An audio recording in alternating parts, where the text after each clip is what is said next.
Բարոզես։ Գերիների վերադարձից մինչև հնարավոր կալանավորում եւ հետընտրական զարգացումներ Գագիկ Ծառուկյանը հանդես է եկել մեծ ասուլիսով եւ պատասխանել 1 տասնյակից ավելի լրատվամիջոցների հարցերին։ Լրագրողները նախ հետաքրքրվել են, թե ինչպես է Բարգավաճ Հայաստան կուսակցության ղեկավարը պատկերացնում գերիների վերադարձը։ Ցանկացած մարդ, հայ, ղեկավար, պատասխանատու կամ Հայաստանի բնակչի համար դա մեր պատվի խնդիրն է, մեր արժանապատվության խնդիրն է։ Կանք ու զինվորները, կանք ու նախագահները, գեներալները, որ այնտեղ են, դու ոչ կարաս գլուխդ բարձր պայես կամ ասես, պետք է այդ հարցով զբաղվես։ Ցանկացած սիրելի լրագրողներ, լուծում ունի, չլուծող խնդիր աշխարհում չկա։ Ես դա ասել եմ, մեկ անգամ եւս ասում։ Հարկավոր է զբաղվել, հարկավոր է դիմել։ Այո, պետք է Ալեքսանդր Գրիգորիչին էլ, Լուկաշենկոին էլ դիմել, Վլադիմիր Վլադիմիրովին դիմել, Տրամպին էլ դիմել, Մակրոնին էլ դիմել։ Հարկավոր է զբաղվել, հարցը կարգավորել, դիմելով դա միջնորդով կլինի։ Եթե մենք գնում ենք խաղաղության, եթե մենք գնում ենք զիջումների, եթե մենք անգլավներ ենք տալիս, խի Ադրբեջանից մի հոգի մեզ մոտ չկա, մենք սաղ տվել ենք, բայց մեր ու կնդեղ է արդարացի մոտեցում է։ Հա, եթե մենք ճանապարհ ենք բացել, մենք բենզին ենք բերում, ցորեն ենք բերում, եղբայրություն, եթե տենց ուրեմն այդ հարցերը պետք է փակված լինեն, ամեն ինչը լուծում ունի։ Եթե զբաղվող կա, հետևող կա, կապ ունեցող կա, ծանոթություն ունեցող կա, շրջապատ ունեցող կա, որ կարողանան բանակցեն, հարցերը կարգավորեն։ Եթե այսօր Իրանն ու Ամերիկան կարող են անկյուններ գտնել, կազմակերպել, բանակցել, ընդհանուր հայտարարի գալ, ոնց կարող ենք չկարողանանք մեր գերիների հարցը կարգավորելու։ Պարոն Ծառուկյան, Լուկաշենկոյի դուք ընկերական հարաբերություններ ունեք, Լուկաշենկոն էլ Ալիևի հետ ընկերական։ Այո, բայց դա եմ ասում։ Դուք հիմա պատրաստվում եք դիմել Լուկաշենկոյին կամ հիմա կամ թեկուզ եթե իշխանության գա, կամ փորձել եք մինչ այս դիմել, օրինակ այդ թեմա առասարակիր հետ խոսք եղել է թե ոչ։ Շատ բաներ ձեզ չասեմ, բայց ամենակարևորը իմացեք հնարավորություն դեպքում մի ամիս չի կարող տևել, որ իրանք այնտեղ մնան, եթե հնարավորություն իմ ձեռքում լինի։ Լուկաշենկոյի որ հարցով ես դիմել եմ, ասել եմ, 2 րոպե չի տևել։ Չլուծող խնդիր գոյություն չունի, ձևի հարցերա կարգավորում եղբայր, դա ինչ հարց է։ Հանուն ունեցվածքի հայրենիքս չեմ դավաճանի ընդգծում է Գագիկ Ծառուկյանը, բացառելով ցանկացած տեսակի գործակցություն Փաշինյանի իշխանության հետ, անգամ ունեզրկման մասին սպառնալիքների դեպքում։ Ծառուկյանը նման է, ինչ որ հանուն ունեցվածքի, որ ես իմ ազգովի խայտարակվեն, որտեղ մտնեն, ասեն դավաճան, իր ունեցվածքի համար սաղ ժողովրդին վարի տվեց։ Խնդրում եմ ձեզ, դուք գնացեք մի հատ մարդկանց տները, իրավիճակը նայեք, ձեռները նայեք, տան ունեցվածքը նայեք, սիրտդ կցավա։ Ոնց կարա դու քո ունեցվածքի համար, ընդմիշտ դու ոնց դառնալու ես ազգի թշնամի։ Ծառուկյանը այդ գործարաններից չի երբեք ես չեմ կարող։ Հայրենիքը դավաճանել հանուն ունեցվածքի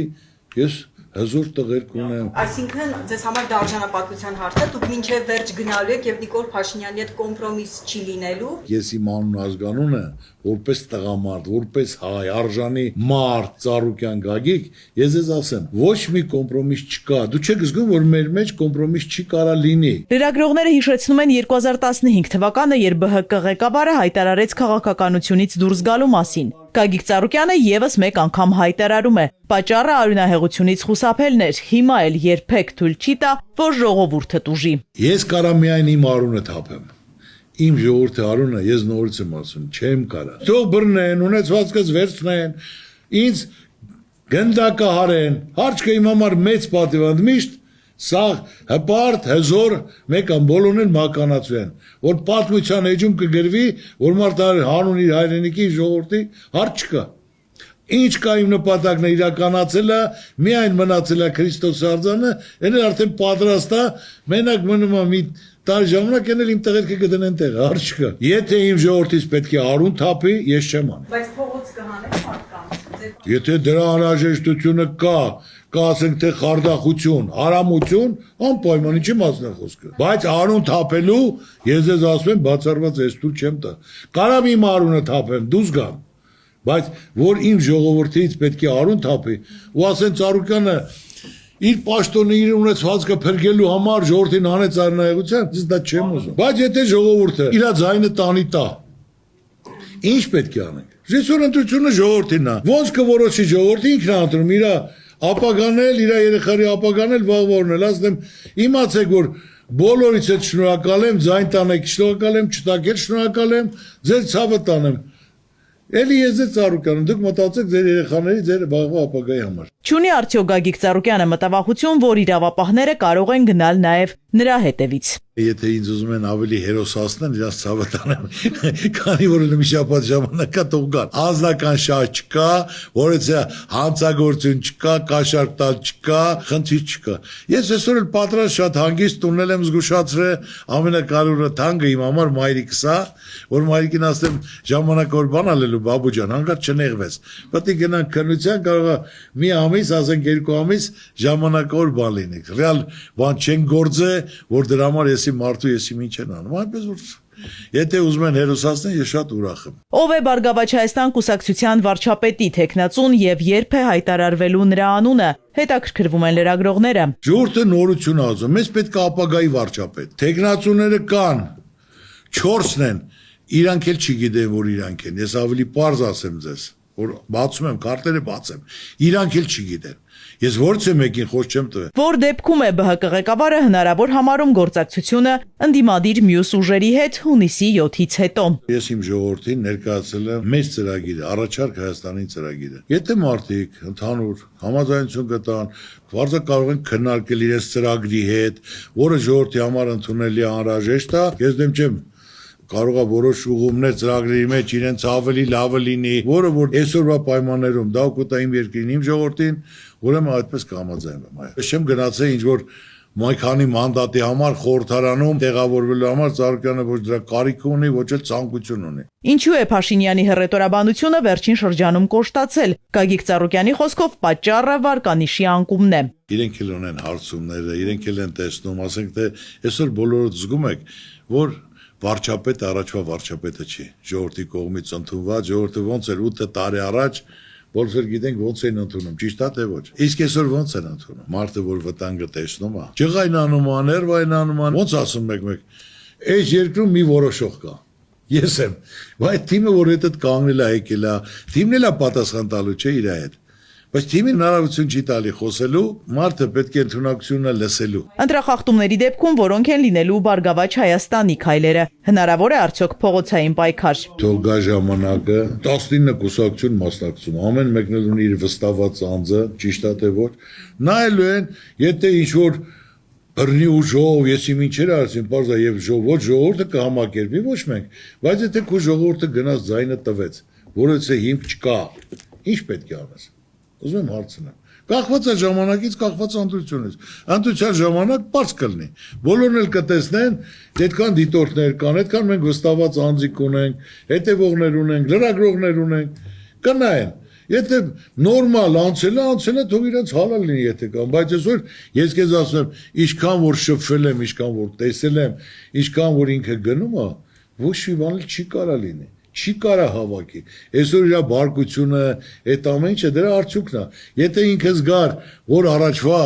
Նիկոլ Փաշինյանն է, բոլորը ընդունում են, երդվում են, հավատում են, դա ուրիշ է։ Իսկ այսօր հենց այդ ներվայնանալ, ջղայնանալ հենց դրա հետ է կապված։ Գագիկ Ծառուկյանը լրագրողների խնդրանքով արձագանքում է քարտեզի մասին իր հայտարարության վերաբերյալ իշխանականների մեկնաբանություններին։ Ես որպես քաղաքական գործիչ այս երկրի բնակիչ ուզում եմ իմանամ, այսօր այդ քարտեզը մեր վարչապետը իր թիմով է հայտ բերե, կորցրել ենք հետա բերե, հա, ինքը այդ եղածը կարում է վտանգ պահի, երաշխավորացա, որ այդ տարածքները շեղում չի ունենալու, ադրբեջանցիները, որ Սյունիքից, Ջերմուկից, Սարի վրա ասենք թե Վարդենիսում եկել են մեր տարածքներ ստել են, նրանք հետ են գնալու, եթե հետ են գնալու, եթե կա թուղթը ստորագրած, ասեմ պարոն վարչապետ ջան, կներես, դու լրիվ ճիշտ ես, խաղաղություն ես բերել, մենք խաղաղության կողմնակից ենք, արդեն պետք է դնենք տնտեսությունը զարգացնենք։ Նրանք հետ գնացող չեն, նրանք դրել են բետոնապատել են, այնպիսի բաներ են սարքել ընդեր, որ նրանք կյանքում հետ չեն, առաջ են գալու։ Այս սկզբունքով շարունակվեց 3-4 ամիս, կարող է 6 ամիս, կամ մինչև նոր տարի, նույն Արցախի ճակատագրին են արժանանալ։ Ալիևի նպատակը, նրա խոսալը մեր վարչապետի հետ շատ վատ է, գործընկերոջ պես չի խոսում, իսկ մեր անկախ ամեն ինչից, ուզենք թե չուզենք, մեր վարչապետն է, դա մեզ է վերաբերվում։ ԲՀԿ ղեկավարը նաև անդրադառնում է հայ-ռուսական հարաբերություններին։ Լրագրողներից մեկը հիշատակում է Երևանում կայացած Եվրոպական քաղաքական համայնքի համաժողովը եւ Պուտինի Հայաստանի հետ հնարավոր ապահարզանի մասին հայտարարությունը։ Սա թակարդ է։ Ռուսաստան, Արևմուտք, ում հետ։ Մենք բոլորը հետ լավ պետք է լինենք։ Այսօր մենք իրավունք չունենք թշնամանանք, որից է մի երկրի հետ։ Աշխարհի բոլոր երկրների հետ շփվել ենք, բայց հիմնական շարժը, աշխատանքը, շփումը, արտահանումը, ներկրումը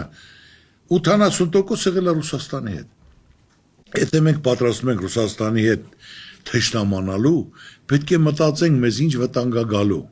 Մենք կարող ենք դրա տակից դուրս գանք, թե չենք կարողանում։ Մենք 100% պետք է փորձած լինենք, որ մենք դրանից ավելի լավ պայման ենք ստեղծում մեր ժողովրդի համար, մեր գործարարի համար, մեր գյուղատնտեսության համար։ Եթե առանց մտածել քայլ ենք կատարում, մենք փչացնում ենք մեր հարաբերությունը, թշնամանում ենք Ռուսաստանի հետ։ Դա ինչ է մեզ տալի, որ լրիվ վերանա, ավիրվի, քանդվի, ասում են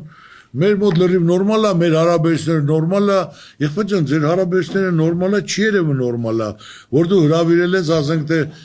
Զելենսկին է եկել, մյուսն է եկել, ստե Ռուսաստանի վիրավորելով, ասելով, գործընկերները դες բան ո՞նց են անում։ Տարեկան 3 միլիարդ դոլարի պտու բանջարեղեն գինի եւ կոնյակ արտահանվում, որ ստե արտադրում են, մշակում են,